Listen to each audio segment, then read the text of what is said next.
And now, Signature Dish, a WETA original series. Today on Signature Dish, we're going a cut above. We're primed for a beef bonanza, starting with a rare treat. And voila, this is a steak tartare. It's a small plate, but it's packed with flavor. There's a lot of things going on, yeah. We'll put a new barbecue spin on an old-time favorite. That's gonna give us that classic, like, Jewish deli, truly melt in your mouth texture. L'chaim? L'chaim. And where there's smoke, there's fire. We're gonna put a little bit of mezcal. Love it. I'm Seth Tillman, WETA producer and DC native, and I love good food. That's why I'm traveling to restaurants across the DMV. At each stop, looking for the one thing you just gotta try. That signature dish.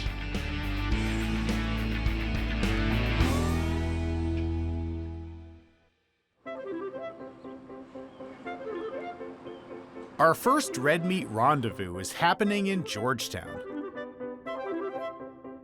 On the corner of Potomac and Prospect Streets, you'll find Le Bon Vache, which for the non-francophones out there translates as the good cow. The bistro was opened by the husband and wife team of Ari and Claire Wilder, with a kitchen now run by chef Shayla Acosta. The team first made their mark by taking classic French dishes and reimagining them as burgers. It really did start with the steak au poivre burger, turning it as a burger just for fun and just to be more whimsical and approachable. We have the truffle brie, and we also have a boeuf bourguignon burger, which has bacon and braised short rib. It's a meat lover's paradise. As well, we have a big selection of appetizers, classic French taken to another level, and we really focus on bold flavors. This is a kitchen from scratch. Everything that we use is very high quality, from the meats to the vegetables to basically everything. Le Bon Vache opened in 2024 in the space previously occupied by the legendary Buoymonger. There was so much nostalgia with this space. Buoymongers was open for nearly 50 years, but we knew immediately when we saw it, we needed this like really small, super cozy, low ceiling, beaten up place that looked like it had been here for centuries, which this place still looks like that. We did want to be as approachable as possible, not only for students, which are a big part of this area, but also for families. No reservations was a big thing for me. With 3 kids of our own, I know for us, we're horrible at planning. So deciding to go to a restaurant, there's no way I'm making a reservation on time. From the moment that you walk in, service is really fast, it's very attentive, everybody's super friendly. Also, it's very affordable, which nowadays is very hard to find this type of high quality experience and not have to break your wallet. A unique beverage program complements the steak-filled menu.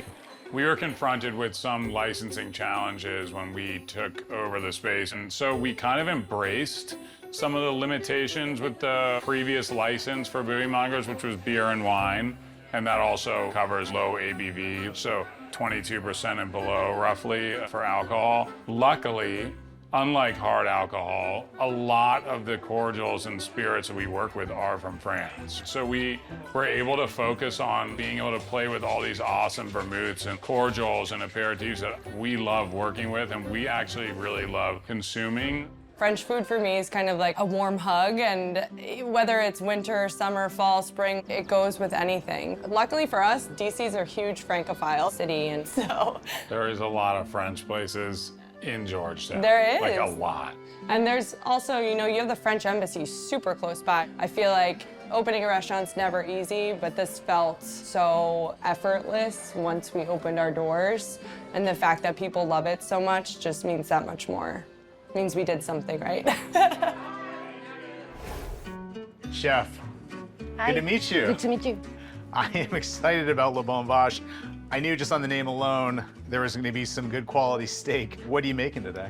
So we're gonna be making our steak tartare. Ooh, I love steak Yes, tartare. me too. Actually, when I go out, whenever I see a steak tartare on a menu, I always order it. It's something so simple to do, but it's also difficult at the same time. If you go to a restaurant, they have a good steak tartare, that means that the rest of the menu pretty much is gonna be solid. You know good things are coming up I after do, that. yes. And these are one of my favorite kind of shoots because there's no oven, there's no stove, there's no roaring fire. Just nice and room temperature in here. Yes. And what kind of steak are you starting with here? It's a New York strip. We're gonna be dicing it into small cubes. So we're gonna start slicing it. And by not grinding it up, I guess you'll have a little bit more texture in every Yes, bite. correct. And why did you guys go with the New York strip for this? I mean, we tried different cuts at the beginning, and we found that the one that gave us the better results. It wasn't chewy, didn't have a lot of fat. I mean, it was just perfect for the final result that we wanted. And because you're eating raw meat, obviously you want this to be The high really quality, high quality, yes. right? It has to be fresh, high quality. All right, and we're gonna start adding all the ingredients. First, we're gonna start with salting the steak. Then we're gonna add some chives, some pickled pearl onions. This is gonna add a little bit of acidity. It's very nice and delicate flavor. And some pretty color too. Yes, and then we have some roasted hazelnuts. And now we're gonna add the hazelnut vinaigrette. Ooh. All right, so once we have all mixed up, then we're gonna take the plate. We're gonna start our plating. A lot of times, the steak tartares are, a lot of restaurants, they use cookie cutters, and then they stuff it, and then the meat doesn't breathe. You know, so the idea for this dish is to let the ingredients just fall naturally Nice. into the plate. All right, so once we have this, we're gonna put some truffle alioli. It's a homemade fit garlic alioli that we make, and then we add truffle oil. Then we're gonna put sanchoke chips to make the sanchokes. We slice them in a mandolin, and then we deep fry them at 350 till it's golden, So that's gonna really give you a nice crunch too. nutty crunch. And then we're gonna add some watercress leaves into the tartare. This is such a pretty little dish. Yeah, and very flavorful. All right, so once we have this, then we're gonna microplane a little bit of Parmesan, and voila. This is a steak tartare from La Bombache. All right, I cannot wait to try it. You're gonna love it. Let's go. All right, Chef Ari and Claire, this is a beautiful looking table, and this is a beautiful looking dish. I'm just gonna go right for it. That is just divine. Thank you. Chef. Good job, Cheppy. There's a richness coming from the hazelnut oil and from the truffle alioli, but it also has a real freshness to it too. I guess that comes from just sourcing really good quality meat. Yes. And the hazelnuts too, on top of the flavor from the oil, just give it a little bite. I think that the reason why this is a very good tartare is because you have a lot of different things going on besides flavors, textures, and the visuals as well. But if you're able to take a bite of all of it, you know, it kind of creates kind of a very cool experience in your mouth. It certainly does. It's a small plate, but it's packed with flavor. There's a and lot of texture. things going on, yeah. And speaking of, I mean, there's just things going on all over the table too. Ari, I know you're a cocktail guy. What are we looking at here? Yeah, that's our Pomme d'Or. That's one of Claire's favorites. It's like our golden appletini, comprised primarily of all French aperitifs and fortified wines. Well, that's delicious. Nice floral notes in that drink as Yeah. well. Yeah, definitely. It just stays true to what we're doing here. So we actually just use all low ABV vermouths, dessert wines, and really cool aperitif spirits. We have small plates here, so having a small cocktail too in terms of getting too much booze. And there are all these other goodies. I'm particularly curious about what's right in front of me here, Chef. Those are Gruyères. It would be cheese puffs in United States. You know, we make them with Gruyere cheese, and then we dip them in paprika cream cheese and paprika oil. And it kind of like takes one to another level, you see? That is both light and somehow decadent, all in one bite. Wow. And so many great layers of French flavors too, with the Gruyere cheese. And it is really bringing back a lot of memories to step into this space for the first time for me since it was Buoymonger. I was more of a Friendship Heights Buoymonger guy. And you guys have really captured this kind of like low ceiling, homey feel, you know, pretty well, which I think is perfect for a French bistro. Thank you. These ceilings are actually original. The radiators still work, and it's very warm in the winter. Well, from the food to the vibe to the cocktails, this is just the kind of quintessential neighborhood spot that I'm always craving. So I'm so glad you brought it here to Georgetown. Thank you guys so much. Thank Thank you. you. It was great to have you.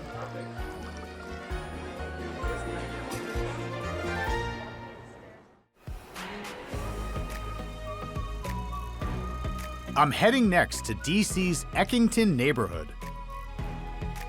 Parked in front of Lost Generation Brewing Company is a mobile trailer for Silver & Sons Barbecue. I grew up in the suburbs of DC, right in Montgomery County. I grew up Jewish and cooking with my parents and my grandmother. We didn't grow up in like a strict kosher household, but like culturally Jewish food. In 2010s, I started working in DC restaurants. I did a lot of Mediterranean, North African, Middle Eastern cooking. During the pandemic, the restaurant that I was at had shut down. I had a son born right before the pandemic started. I needed something to do to pass some time when he was sleeping, so I started coming up with a barbecue menu. I wanted to bring in some of that culturally Jewish cuisine, but then also some of the Mediterranean flavors. I started with a toe-behind smoker. I was just cooking for my friends, my family, the neighborhood. Soon after, the word spread around, and the neighborhood next to mine asked me to come by, and then the local pool asked me to set up shop. And so it just kind of grew very organically. And I realized soon after I wanted to keep it mobile, so I wanted to start a food truck. After growing his fleet to 2 trucks, Jared opened a brick and mortar in Bethesda in early 2025. As we expand, we get asked a lot if the food trucks are going to stay in operation.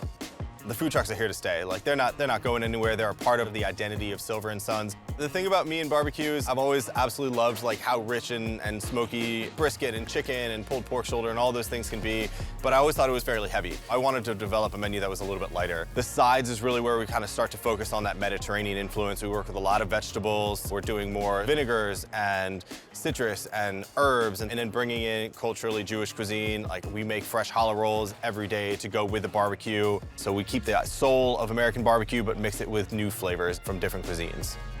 Before heading over to Lost Generation Brewing for some beers and barbecue, I'm first meeting Jared at his second truck, parked in an out-of-the-way spot on the outskirts of Rockville. Jared, Seth, how's it going? good to meet you. Nice to meet you too. Welcome. I am excited for some barbecue, for some food trucks. What do you got in the works today? So what we're gonna do today, we're gonna make our short rib pastrami sandwich, signature dish on Silver & Sons menu. All right, pastrami sandwich, you're speaking my language. Should we head up onto the truck? Actually, you know what? We're doing so much out of this truck, we had to build a side kitchen. So let me bring you into our commissary. I'll show you around. Let's do it. Awesome, come on in. Wow. All right, so pastrami, looks like you're starting with a brine here. Yeah, we're gonna get everything made for the brine, and then we're gonna pour it over our short rib over here. Short ribs, all right. What little I know about pastrami, it's normally made with brisket, right? Yeah, I think most people normally do it with brisket. Short rib has a lot more intramuscular fat marbling in there, so that gives the opportunity, I think, for just adding a lot more flavor. A brine is basically just a tea. All you're gonna do is bring your liquid up to a boil, and then let everything steep for a little bit. So we have some kosher salt, we've got some brown sugar. So this is gonna be our spice blend, just a whole bunch of extra flavor. We've got crushed garlic. Wanna open it up so you get all of those extra oils into the actual brine itself. And you saved the pink ingredient for last. Yes. What is this? So this is pink curing salt. It actually has some sodium nitrates in there. That is gonna help protect the meat from growing any like bad bacteria throughout the brining process. That's actually what's also gonna help get that like bright red color to the pastrami. So we're gonna let this come up to a boil. So we're gonna take this, we're gonna pour it over this ice water, which is really just gonna cool it down. Mix all this together. All right, so now I'm gonna pour this right on top of our short rib. And then how long are these gonna end up brining for? So these ones I think are probably gonna be about 7 to 9 days. Wow. So this is a dish that requires a lot of time and a lot of patience. Yeah, we're willing to put in that time. Barbecue's low and slow, so we'll go low and slow before we even go into the smoker. After the brine, Jared shows me how he makes his mustard barbecue sauce for the pastrami sandwiches, which features a host of ingredients, including Dijon and whole grain mustards, wildflower honey, apple cider vinegar, and baharat, a Middle Eastern spice blend. He then grabs some fully brined short ribs from the walk-in for us to throw on the smoker. Smells pretty good in here. This is my favorite room. I feel like I could maybe live in this room. I basically do. We got our pastrami, we're gonna season it up, and we're gonna put it right in our smokers right here. So this is a fairly classic pastrami rub. It's just coriander and peppercorns. We make it a little bit unique by using multiple types of peppercorns. So we've got black, pink, green, white, and Szechuan peppercorns. So we're really gonna make sure that it sticks and adheres to the short rib itself. Yeah, no spot is going uncovered right there. No, not at all. And the most flavorful part that you're gonna get is gonna be that exterior bark. And so when we slice this, we wanna make sure that every bite has the right amount of that spice crust. And of all the meats, is pastrami your favorite one to prepare here? Yeah, it's really hard to pick. Everything changes on a different day, but I probably eat more pastrami than I do anything else in this place. All right, so these are ready to go. Let's get them in the smoker. All right. That never gets old. Yeah, perfect timing. So you can see these briskets that we have going on here, coming around on the carousel. We have, these are the lamb shoulders. So we do a pulled lamb shoulder instead of a pulled pork shoulder. We do smoked whole chickens. Some monster ribs coming up Yeah. here, but guessing beef ribs? Yes, these are actually a local Rosetta Farm baby back beef rib. Wow. So this is kind of like a rotisserie style smoker? Yeah, so this is a rotisserie. It means that there's not really gonna be any hot spots. Everything's gonna cook really nice and even. And so really, since everything's going at the same temperature, it's just a matter of how long you're keeping each of the different meats in? Yeah, exactly. These pastrami's and the chickens, they're all really good in that 225 to 250 range. All right, so these are gonna be going for roughly 4 hours, but I have some on the smoker on the truck that are ready if we wanna go check on them. Oh, I certainly do. All right, let's do it. All right, so this is gonna be our truck that we're parking at Lost Generation Brewing in Eckington, Northeast DC. Come on up, watch your step. Oh man, we got some another smoker here? We have smokers hiding in every corner you can find. We keep them on each one of the trucks so that we can actually do some cooking on the trucks. This one, we're getting ready for dinner service tonight. We've got some brisket and some chicken and some lamb shoulder. And then right here, we've got that pastrami. Wow, look at that bark. And what's all that liquid? So we actually put a little bit of chicken stock in here that we make with all the smoked chicken bones. And that's gonna give us that like classic, like Jewish deli, truly melt in your mouth, like texture to it. All right, I can't take any more. I gotta try this All sandwich. right, let's do it. All right, so Seth, very simple. Just a couple of items on the sandwich itself. So we make sure all the challah bread is gonna be served nice and warm. And you can just see it just falls right apart for you. Right apart. Oh my goodness. And the color of the pastrami as well. I guess that's from all the pink salt, all those nitrates. Yep, absolutely. Oh, and you're being nice and generous Oh, with your yeah. pastrami too. I don't do dainty portions. I don't know what that means. It's taking every ounce of self-restraint I have not to reach in and just start nibbling on this pastrami right now. And we're gonna put that mustard barbecue sauce all over it. Oh man, so much mustard, so much mustard. All right, I am just ready to dig in here. But hold on, we got one more ingredient. We're at Lost Gen Brewery. We gotta get a couple of their beers. Oh, of course, beer and barbecue. Got a dark lager for you, and I got a hazy IPA for me. Both of them are gonna go great with this pastrami sandwich. All right, L'chaim. L'chaim. All right, how about that pastrami? I've been waiting all day for this. Here we go, low and slow, going right in.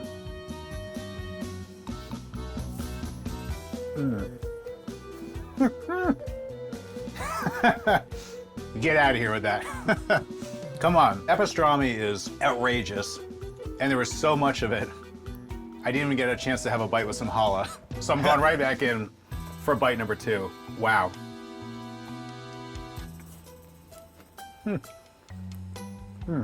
I mean, that was worth the wait.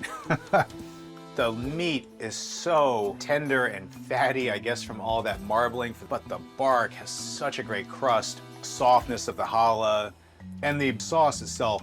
Without being overpowering, it's still nice and acidic. That's why we did that cider vinegar in there, so it's not just a mustard sauce. It's mustard, there's some sweetness, there's some spice, there's some acidity to it, so it really balances. Like that pastrami is so rich, it's so good, but you need that acidity to really cut through that. When I heard about your concept, it sounded like kind of a new, sort of novel take on barbecue. But our people, I mean, we've been smoking meats and fish for thousands of years. I mean, this is, there's a lot of history in this bite, right? Oh yeah, absolutely. You know, it started out as a way to just preserve the meat and the fish from going bad. We're just using it as a way to just inject as much flavor as we possibly can. But at the end of the day, it's also barbecue. And I know that food is so woven through different family histories, I know, especially in the Jewish experience. So I think it's appropriate, Silver and Sons. I mean, there's a lot of family in these recipes as well, right? Yeah, when we got started, I had one son, now I have 2. Arthur joined the family as well, so we're really making it. Do the boys, are they taste testers for the operation? Yeah, Charles, he's almost 5 now. He's approved of everything that's on the menu. The pastrami, honestly, it's his second favorite. He goes for the pulled lamb and potatoes. I think I'd be a fan of just about anything.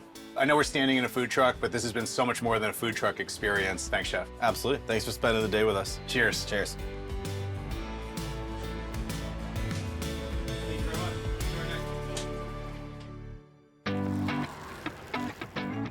Our last stop takes us to Mount Vernon Triangle.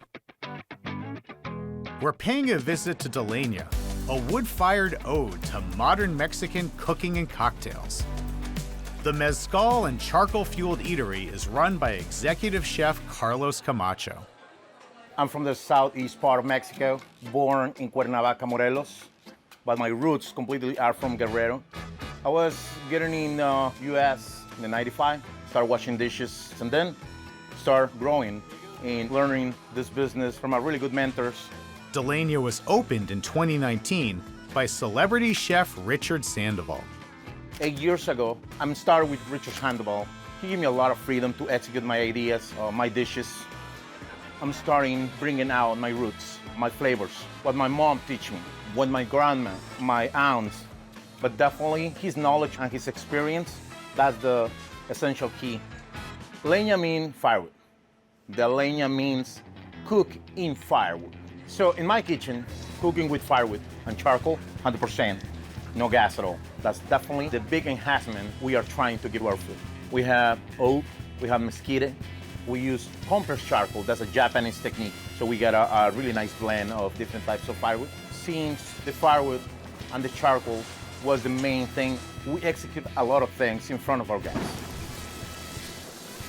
We cut in steaks, we flame things, we present smoke, a lot of smoke. It's very simple. We're keeping traditional Mexican flavors, traditional Mexican techniques, but we're gonna convert those flavors into the nice, elevated, and upscale presentations.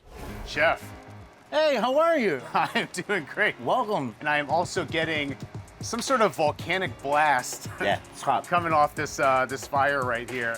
We have got quite the steak in front of us. What are you making today? We're gonna cook our signature dish, which is the 32 ounces Trickstone Farm tomahawk. And chef, what makes this a tomahawk steak? So the tomahawk steak, it's technically a ribeye. If you take the bone off, that's gonna be a ribeye. If you cut the bone a little bit, it's gonna be cowboy steak. If you use the ribeye with this long bone, that's gonna be the tomahawk. Got it. All right. So this is what makes it a weapon. Exactly. And like any good ribeye, I see a lot of good marbling right there. Exactly. So that's what is making the difference. Because as much marbling you see on a piece of a steak, that's as much rich in flavor and texture it will be. So because this is cooking with wood fire, you're going to be cooking this steak right over these embers here? Exactly. We're gonna use one of the firewood oven. So we're gonna season it really well because it's a really thick cut. This is a blend of sea salt, black salt, and smoked salt. So we have to make sure there's a good amount of pepper. Yeah, I can't get over how Yeah. just how thick of a cut of steak this is right here. Yeah. Believe it or not, this firewood oven it's making a really good job cooking these thick cuts. What's your preferred temperature? I'm a medium rare kind of guy. Or medium rare. This is gonna be ready in like around 10 minutes. All right, let's do it. I'm gonna start cooking this nice and beautiful piece of meat. All right, so we got some more wood up inside. Yeah, so- Oh, That's a firewood oven, 600 degrees. So basically the ratio on the firewood and charcoal, that's 60% charcoal, 40% firewood. Why? Because if I do only firewood, the protein is gonna get sour and it's gonna taste really intense, so we don't want that. and so 600 degrees, I mean, you're going to be able to get a sear and a crust on this that I'm not going to be able to get in my home oven. No, definitely not. So we're gonna pull this a little bit. And cooking with fire, I mean, you're not setting a button for 600 degrees and saying that's it. I mean, you have to be staying right on top of this thing the whole time, right? Yeah, definitely. You have to feed the fire very often, giving some firewood, giving some charcoal. And then maybe take a little break in the walk-in freezer just to get your body back to a Not regular really, we don't really have a time for that. temperature. Take a cold shower when you get home. Yeah. This is the lava hot stone. We just put the stone into the firewood oven too because that's what we're gonna use to serve it to the guests. I guess so you want that to be nice and hot. Exactly, when the nice steak and goes in. hot because we're gonna set a couple things on top. All right, so we're gonna close this because we really want the steak to absorb all the flavors, all the smoke, and all the heat. So Beautiful. we're gonna have this cook for a few more minutes. I'm gonna pull the lava stone out of the oven. Then we're gonna take the tomahawk out and we're gonna set on top of the stone. On top of that, we're gonna finish with bone marrow butter and some herbs like a sage, rosemary, and thyme. Then we're gonna take it to the table for a table side presentation. All right, chef. I was already excited in the kitchen, but it looks like the show is about to go on. Definitely. So we're gonna put a little bit of mezcal. A little bit. A little bit. Just a dash. Just a little bit.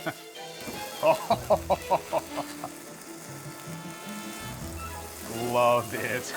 You have to make sure the flame is getting in between the herbs because we want the flame reach the butter. Let's put a little bit more. What about that? Why not? Why not?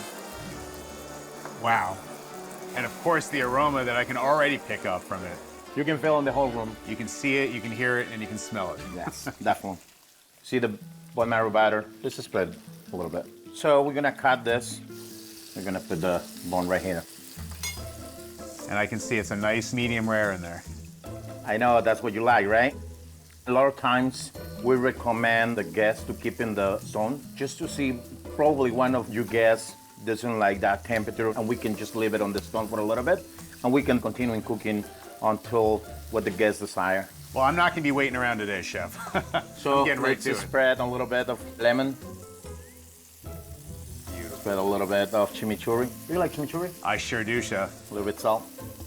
That's smoked salt and regular sea salt. So we got lots of flavor and lots of smoke too. All right, so let's start with this. Wow, Chef. Provecho. Of course, let's do it. Oh, knife goes right through. How's that?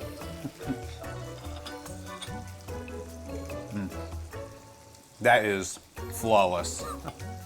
Also, you can feel the acidity a little bit from the chimichurri.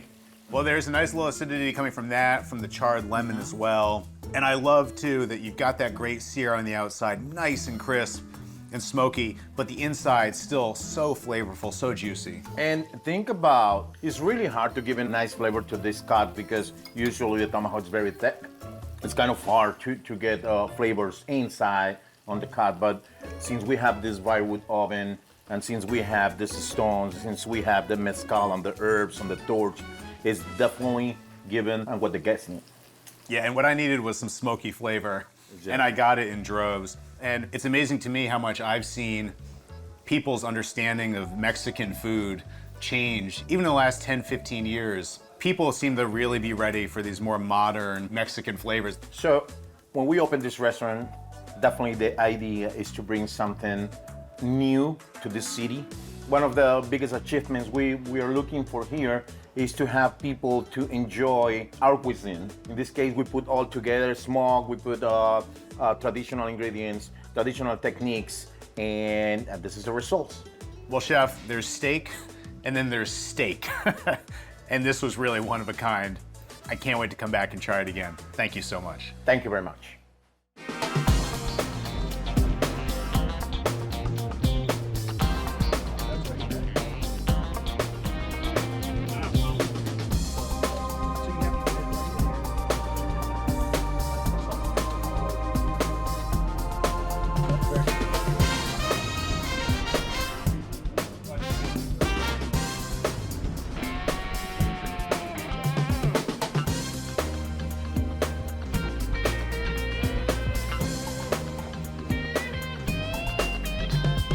To find out more about great food in the Washington metro area, visit weta.org/signature dish.